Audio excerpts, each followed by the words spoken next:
भर की बड़ी खबरों में आपका स्वागत है। मैं हूं आपके साथ सुनीता तिवारी। आज के इस बुलेटिन में हम बात करेंगे 26/11 के बाद भारत ने क्यों नहीं दिया था पाकिस्तान को जवाब। पूर्व केंद्रीय मंत्री पी चिदम्बरम ने सामने रखा सच, बीजेपी हुई हमलावर। फिर बात करेंगे केंद्रीय मंत्री चिराग पासवान ने MY यानी महिला और युवा को दी नई पहचान, बोले अब केवल होगी 14 करोड़ बिहारियों की बात। और बुलेटिन के आखिर में बात होगी बिहार के डिप्टी सीएम सम्राट चौधरी का प्रशांत किशोर पर पलटवार, कहा नौसिखिया नेता जनता करेगी इनका हिसाब। लेकिन दिन भर की बड़ी खबरों से पहले एक नजर आज की सुर्खियों पर। बीजेपी नेता VK मल्होत्रा का 94 साल की उम्र में निधन, पीएम मोदी ने घर जाकर दी श्रद्धांजलि। RSS शताब्दी समारोह में भाग लेंगे प्रधानमंत्री मोदी, जारी करेंगे विशेष रूप से डिजाइन किए गए स्मारक डाक टिकट और सिक्का। उत्तर प्रदेश के सभी 75 जिलों में दीपावली से पहले 10 दिन तक होगा स्वदेशी मेले का आयोजन, सीएम योगी आदित्यनाथ ने दी सहमति। पवन सिंह बीजेपी में है और रहेंगे, उपेंद्र कुशवाहा ने उनको आशीर्वाद दिया। बिहार चुनाव से पहले विनोद तावड़े का बड़ा बयान। विदेश मंत्री एस जयशंकर ने न्यूयॉर्क में कनाडा की विदेश मंत्री अनीता आनंद से की मुलाकात। ऑपरेशन सिंदूर प्रमाण है, जब तीनों सेनाएं साथ आती हैं तो ताकत कितनी बढ़ जाती है, बोले रक्षा मंत्री राजनाथ सिंह। चिराग पासवान ने की प्रशांत किशोर की केजरीवाल से तुलना, कहा ऐसी ही राजनीति दिल्ली में देखी थी। दिल्ली NCR में छाए काले बादल, तेज बारिश से बदला मौसम, भारी बारिश का अलर्ट भी जारी। बिहार SIR के बाद EC आज जारी करेगी नई वोटर लिस्ट, 70 से 72 लाख नाम हटाने का किया गया दावा। कनाडा सरकार ने बिश्नोई गैंग पर की बड़ी कार्रवाई, घोषित किया आतंकी संगठन। ये तो थी सुर्खियां, विस्तार से बात करते हैं दिन भर की बड़ी खबरों की। कांग्रेस नेता और पूर्व केंद्रीय मंत्री पी चिदम्बरम ने 26/11 मुंबई हमले को लेकर एक बड़ा खुलासा कर दिया है। उन्होंने कहा तत्कालिक UPA सरकार ने मुंबई हमले को लेकर पाकिस्तान के खिलाफ कार्रवाई न करने का फैसला लिया था, जिसका कारण अंतर्राष्ट्रीय दबाव और विदेश मंत्रालय की राय थी। चिदम्बरम ने कहा मेरे मन में पाकिस्तान को जवाब देने का विचार आया था, लेकिन सरकार ने कोई भी सैन्य कार्रवाई न करने का फैसला लिया था। आइए जानते हैं इस रिपोर्ट में कांग्रेस नेता और पूर्व केंद्रीय मंत्री पी चिदम्बरम द्वारा 26/11 मुंबई हमले को लेकर एक बड़े बयान पर क्या रही भाजपा की प्रतिक्रिया।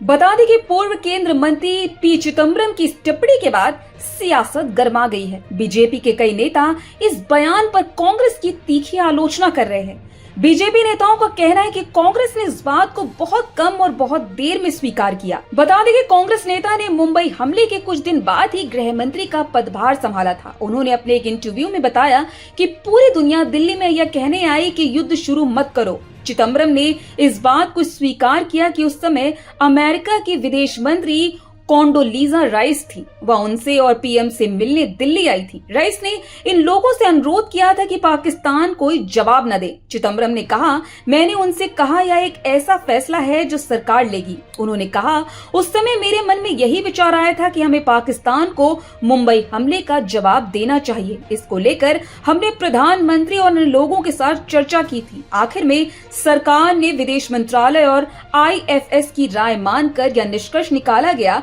कि हमें पाकिस्तान को मुंबई हमले का कोई जवाब नहीं देना है। गौरतलब है कि कांग्रेस नेता पी चिदम्बरम के मुंबई हमले के बयान के बाद सियासत गरमासी गई है। बीजेपी नेताओं ने कांग्रेस की कड़ी आलोचना की है। केंद्रीय मंत्री प्रहलाद जोशी ने कहा कि पूर्व गृह मंत्री ने यह मान लिया है कि अंतर्राष्ट्रीय दबाव की वजह से मुंबई हमलों का जवाब ठीक से नहीं दिया गया। इसके अलावा बीजेपी प्रवक्ता शहजाद पूनावाला ने कहा कि मुंबई हमले के बाद पी चिदम्बरम पहले गृह मंत्री का पद संभालने से हिचक रहे थे, क्योंकि वे पाकिस्तान पर सैन्य कार्रवाई चाहते थे, लेकिन दूसरे लोगों की राय मान ली गई। पूनावाला ने दावा किया कि ऐसा लगता है उस समय UPA सरकार कोंडोलीजा राइस के दबाव में काम कर रही थी। दरअसल 26 नवंबर 2008 को लश्कर-ए-तैयबा से जुड़े 10 पाकिस्तानी आतंकवादियों का एक समूह भारत में घुस आया और अलग अलग समूह में बंटकर मुंबई को तबाह कर दिया। आतंकवादियों ने Chhatrapati Shivaji Maharaj railway station, Oberoi transit, Taj Mahal palace, Leopold cafe, Cama अस्पताल और नरीमन हाउस को अपना निशाना बनाकर हमला किया था। इस हमले में अनगिनत लोगों की जान चली गई थी। हालांकि मुंबई पुलिस को इस मामले में सफलता मिली और उन्होंने अजमल कसाब को जिंदा पकड़कर उसे 2012 में फांसी दिलवाई थी। केंद्रीय मंत्री चिराग पासवान ने बिहार की राजनीति को लेकर बड़ा बयान दिया है। उन्होंने कहा उनके लिए राजनीति का आधार जाति नहीं बल्कि बिहारी पहचान है। उन्होंने स्पष्ट किया कि उनका दल जातिगत समीकरणों से ऊपर उठकर महिला और युवा को प्राथमिकता देने वाली राजनीति में विश्वास करता है। आइए जानते इस रिपोर्ट में और क्या कहा केंद्रीय मंत्री चिराग पासवान ने MY यानी महिला और युवा की नई पहचान को लेकर।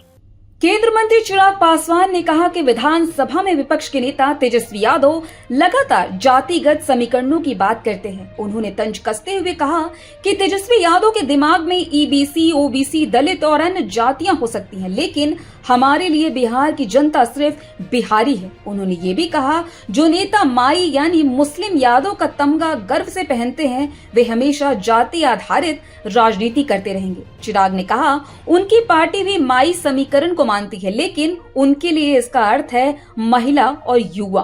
उन्होंने इसे पार्टी की नई सोच और नई पहचान बताया। उनके अनुसार बिहार की राजनीति में अब समय आ गया है कि महिलाओं और युवाओं की ताकत को केंद्र में रखा जाए, क्योंकि यही वर्ग आने वाले बिहार को नई दिशा देगा। बता दें कि चिराग पासवान का यह बयान न सिर्फ एनडीए की आगामी चुनावी रणनीति का हिस्सा माना जा रहा है, बल्कि ये भी संकेत देता है कि वे जाति के बजाय विकास, युवा और महिला सशक्तिकरण जैसे मुद्दों को सामने रखकर चुनावी मैदान में उतरना चाहते हैं। उन्होंने ये भी कहा कि जनता जातिगत खेमेबाजी से थक चुकी है और अब बदलाव चाहती है। चिराग पासवान ने ये साफ किया कि उनकी राजनीति का मकसद बिहार के हर नागरिक को समान रूप से राजनीतिक प्रक्रिया में शामिल करना है। उन्होंने आगे कहा कि जनता की समस्याएं, विकास और युवाओं के लिए रोजगार उनके एजेंडे का प्रमुख बिंदु रहेंगे। बता दें कि चिराग का यह बयान बिहार विधानसभा चुनाव 2025 से पहले एक बड़ा राजनीतिक संदेश माना जा रहा है, जिसमें उन्होंने साफ कर दिया कि उनकी पार्टी जातिगत राजनीति से दूर रहकर नई दिशा में कदम बढ़ाएगी। बिहार विधानसभा चुनाव की तारीखों का ऐलान अब कभी भी हो सकता है। तारीखों के ऐलान से पहले राजनीतिक पार्टियों के बीच आरोप प्रत्यारोप बढ़ गया है। बिहार चुनाव में पहली बार चुनावी मैदान में उतरे जन स्वराज पार्टी के संस्थापक प्रशांत किशोर ने बिहार के उप मुख्यमंत्री सम्राट चौधरी पर बड़ा आरोप लगाया है। आइए जानते हैं इस रिपोर्ट में क्या है पूरा मामला। बता दें कि पीके यानी प्रशांत किशोर ने बिहार के डिप्टी सीएम पर पटना के चर्चित शिल्पी गौतम हत्याकांड का आरोप लगाया है। उन्होंने कहा सम्राट चौधरी हत्या के एक मामले में अभियुक्त है और 1995 में इस आरोप से बचने के लिए उन्होंने फर्जी दस्तावेजों का इस्तेमाल किया। प्रशांत किशोर बोले सम्राट चौधरी के ऊपर 6 लोगों की हत्या का आरोप लगा है। ये दावा किया कि सीबीआई ने सम्राट चौधरी उर्फ राकेश कुमार से पूछताछ भी की थी। प्रशांत किशोर के इस आरोप पर अब बिहार के डिप्टी सीएम सम्राट चौधरी ने खुलकर मीडिया के सवालों का जवाब दिया है। इसके साथ उन्होंने बताया कि पीके जिस राकेश कुमार का जिक्र कर रहे हैं वो बेचारा राकेश कुमार आइसक्रीम बेचता था और वो हाजीपुर का रहने वाला है। प्रशांत किशोर के आरोपों का जवाब देते हुए सम्राट चौधरी ने कहा वो नौसिखिया आदमी है। 1995 में मुझे और हमारे परिवार के 22 लोगों को जेल में डाल दिया गया। तब लालू के गुंडों ने हमारे घर के अनाज और कुएं में पेशाब कर दिया था। तब बिहार के जो अभी मुख्यमंत्री नीतीश कुमार हैं, उन्होंने मेरे लिए 7 किलोमीटर पैदल चले थे। मानव अधिकार आयोग ने बिहार की तत्कालीन लालू प्रसाद सरकार के खिलाफ कार्रवाई की और हमारा परिवार मुक्त हुआ। वहीं शिल्पी हत्याकांड के आरोप पर डिप्टी सीएम सम्राट चौधरी ने कहा उस पूरे केस की जांच सीबीआई ने की थी, हम लोगों को तो पता भी नहीं है। और प्रशांत किशोर जिस राकेश की बात कर रहे हैं वो एक आइसक्रीम बेचने वाला है, वो हाजीपुर का रहने वाला है। इसके साथ ही सम्राट चौधरी ने कहा भैया इन लोगों को पता नहीं है, इनको बिहार के बारे में कुछ नहीं पता।